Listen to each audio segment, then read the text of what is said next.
Is Alexander Volkanovski the featherweight king? He headlines UFC 290 this weekend against Yair Rodriguez. Dwayne and I are going to do our best to try and answer that question. But before we do that, be sure to subscribe as we've got brand new videos coming out every week. So with this being Volkanovski's fifth title defense, Dwayne, I personally do think that he is the featherweight king. Do you agree with that assessment? Is that fair, or am I just being a little Aussie fanboy? Yeah, well, obviously, a real fanboy like me would say it's still Conor McGregor, but obviously with zero defenses, it's not possible. But yeah, I agree. I think with Volkanovski, he has beaten the other champions in Jose Aldo or Max Holloway. He's now going to be on his fifth defense. He's put on some fantastic performances. I think it's undeniable that Volkanovski is the featherweight king. I know a lot of people say it's Jose Aldo, and I agree. I think Jose Aldo is this huge name, especially within the featherweight division. But I don't think you can lose to every other featherweight champion and be called the GOAT of that division. Well, I'd say that's completely fair, to be honest. And speaking of that, Dwayne, I was going to say with the names that are on Alexander's record, like, Jose Aldo, Max Holloway 3 times, Brian Ortega, Korean Zombie, need I go on? Do you think that Yair poses a threat that Alex hasn't already seen before in these previous champions? Not really, but Yair does have a very interesting style of striking. He can come out with some very interesting positions, create some very interesting openings, and he does have knockout power and the ability to submit. But like I've said it 1,000 times, I know, but Alexander Volkanovski is a different fighter in every single round. He comes out completely different. He analyzes the fight. He figures out exactly what he needs to do, and he makes huge adjustments. And I just think no matter what Yair throws at him, Volkanovski is going to be able to adjust to that too quickly.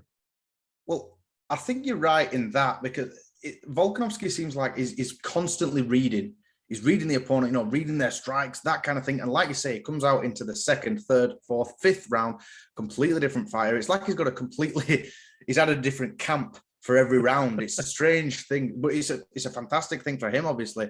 Yeah. We've seen how he deals with great strikers in Max Holloway. We've seen how he dealt with the third round submission attempt by Brian Ortega. Granted, they were a little sweaty in that, but that was, 5p50 on my ass. That time, I thought he was going to lose the gold right then and there. But my question is now, Lord Dwayne, presuming that Alex beats Yair, I don't think there's anyone left at featherweight that he's got to prove himself to. Like, there's other fights that I'd like to see, like Arnold Allen, that kind of thing. But realistically, Arnold, he's just come off a loss with Max Holloway, that kind of thing. Like, there's no one left for Alex's stock at featherweight. To me, I don't think so. But are there any other fights that you chomping at the bit to see at featherweight? Well, obviously, I'm a massive Arnold Allen fan. And, with this sort of top heavy division where you've got Max and Volk at the top, a lot of people can come up to title shots, even if you've lost. Like, look at Yair. He's coming off a loss against Max Holloway, and he's still getting a title shot. I know he beat Ortega in between, but it's weird that you can lose to the number 1 contender and still get a title shot. I would love to see Arnold Allen have a go at that, but I feel as though he doesn't really have much of a chance against Volk. But I think the fight that a lot of people are chomping for is Ilia Topuria versus Alexander Volkanovski, and I think that's an incredibly exciting fight. So I'm not sure whether featherweight's quite completed yet for Volk, because we do have these contenders coming up, and it would be exciting to see that fight. It's a strange one, isn't it? Because Topuria versus Volk would be great, especially coming off his last win against Josh Emmett, which was Yair's last win as well. Don't forget that second round triangle submission, which secured him the interim gold. That's it, yeah.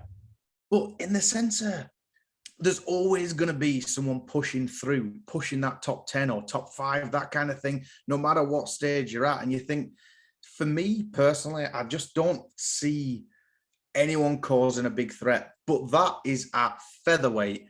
What I'm going to ask you next, Dwayne, is obviously we've got the lightweight gold up in the air kind of thing, with Charles Oliveira just coming off that win over Beneil. Islam, the Abu Dhabi card, we've got Justin versus Dustin, that kind of thing. take Islam out of the equation, take that rematch out for Volk. Are there any fights at lightweight that you would love to see Volk in? Conor McGregor versus Alexander Volkanovski. I would love to see that. I'll ask you again, Dwayne. Or realistic fights. Yeah. Um, That's like celebrity Conor death McGregor. that one. So I would like to see that fight one day, but I just, it's not going to happen, is it? But it's tricky because with Volk, he's in such a good position to move up to that double champ status at any point because he's been so dominant at featherweight and he put on a fantastic performance against Islam. So it'd seem risky for him to just move up to a division and fight people like Dustin, Oliveira, Beneil, all that, when he's already in a really good position for a title shot.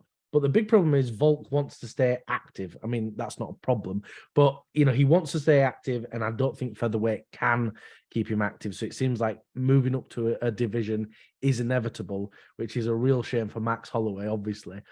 But I think a fight I'd really like to see for Alex is him fighting Charles Oliveira.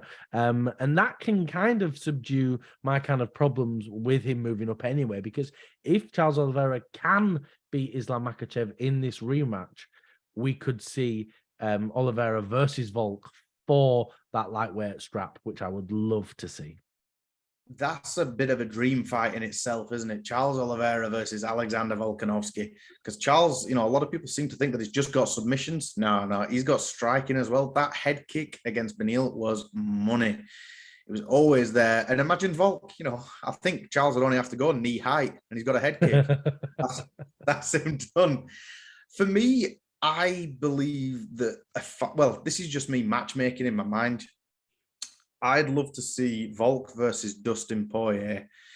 What Dustin, who's always been around the top level, actually never got the gold himself, but he's always a top level fighter. Dustin may as well be the champion.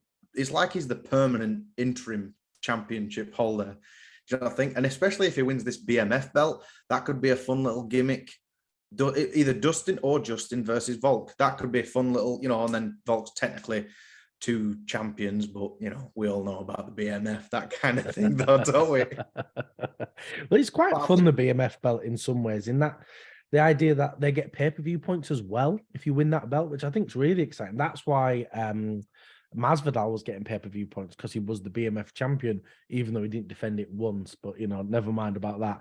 So that could be quite fun. I think if we have Volk versus Dustin, I'm not sure how that fight goes, though, because it's really tricky with Volk because he is so small, isn't he? It's just a fact. So, could he survive a big striking onslaught from Dustin? Because don't forget, Islam dropped Volk, and Dustin has got some very, very scary knockout power. He's a very strong, capable striker, and I worry about Volk in that fight. Well, I mean, Volk dropped Islam as well. As in, Islam is a massive lightweight, and he came out and he managed to drop him. It was a very, very close fight. I wouldn't say robbery at all. I think the right man won, sadly. Yeah. But in the sense that Volk proved, yep, I can hang with the champion at lightweight. And I don't know, it's just a matchmaking, fun little fantasy fight that I'd love to be able to see. But maybe we'll see that in the future. Perhaps Volk could get through Yair and then just, nope, that's it. I'm done with featherweight. But like you say, he's always like permanently in a perfect position to go up to challenge for the double belt status, But if he, if he drops the featherweight gold and then goes up to lightweight, he's stuck in the middle of nowhere if he was to so lose. But I mean, Dwayne, as a biased fan, I'll never miss a UFC fight. All week, I'm going to have Man Down Under playing. I'm going to have my tissues out, happy tissues or sad tissues, depending on the outcome of the fight. Don't forget, everyone, that we're live streaming the event, so feel free to come and say hello. But for now, I do think that's all we've got time for. Thank you, everyone, for watching. If you can like, comment, and subscribe, it really does help us out.